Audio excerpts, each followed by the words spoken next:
खीर पण छान शिजलेली आणि खूप छान असा घट्टसरपणा आलेला आहे खिरीला। तयार झालेली आपली खीर। आता तुम्ही थंड झाल्यावर फ्रीजमध्ये पण ठेवू शकता आणि थंड करून पण खाऊ शकता, तशी पण छान लागते। आणि गरम खायची असेल तर तशी पण खाऊ शकता। हे बघा खूप सुंदर आपली इथे पौष्टिक खीर तयार झालेली आहे उपवासाची। तुम्ही नक्की करून बघा, तुम्हाला नक्की आवडेल। नमस्कार, मी कल्पना तुमचे अगदी मनापासून स्वागत करते। आज आपल्याला बघा उपवासाची साबुदाणा भगरीची मिक्स खीर बनवायची आहे। खूप सोपी पद्धत आहे आणि खूप पौष्टिक अशी खीर आपली होणार आहे। आता इथे बघा 1 वाटी साबुदाणा रात्री मी स्वच्छ धुवून घेतला आणि पाण्यामध्ये तो भिजत ठेवला होता। अगदी 1 इंच साबुदाण्याच्या वरती पाणी टाकायचं आणि साबुदाणा खूप छान भिजलेला आहे बघा।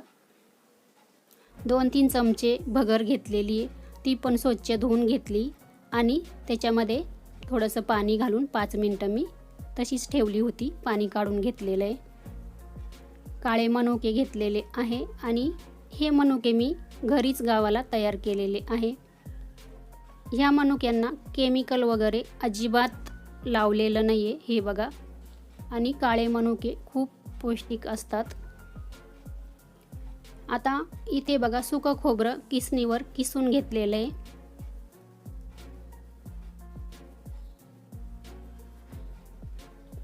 चारोळे घेतलेले,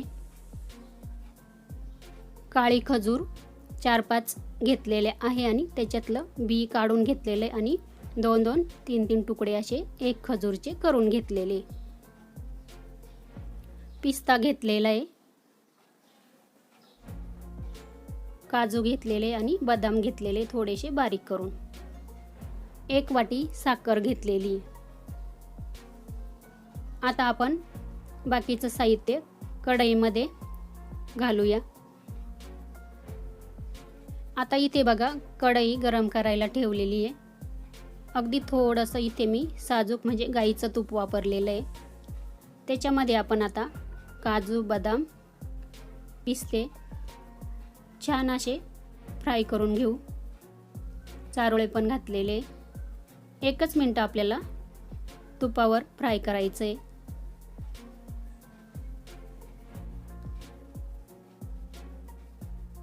आता आपण काढून घेऊ। आता अजून थोडंसं तूप घालते। आता याच्यावरती आपण काळे मनुके घालू। ते पण छान फुलू द्यायचे आणि ते फुलतात आणि आता आपण फुलल्यानंतर ते पण ताटामध्ये काढून घेऊ।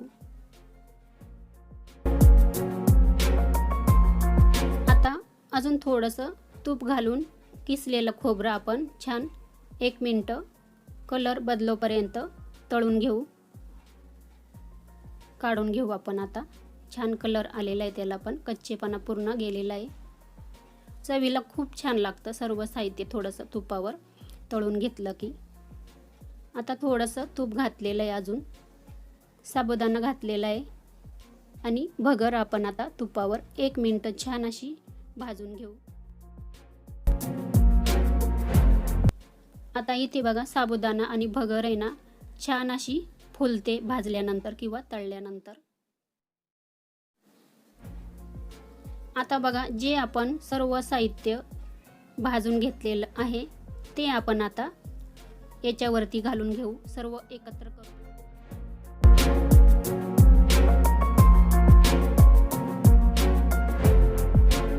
आता इथे बघा काळी खजूर आहे, ती पण घालून घेऊ।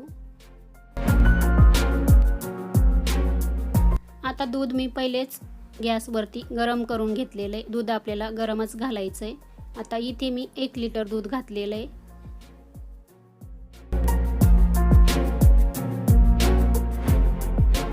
आता आपण साखर घालून घेऊ।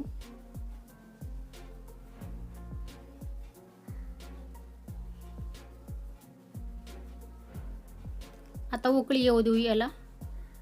उकळी आल्यानंतर आहे ना आपल्याला गॅस एकदम मंद करायचा आहे। उकळी आलेली बघा। आपल्याला झाकण वगैरे ठेवायचं नाहीये, नाहीतर पूर्ण उतू जातं ते। आता इथे मी गॅस एकदम बारीक करते आणि आपल्याला 10 मिनटं मंद गॅसवर खीर छान शिजवून घ्यायची आहे.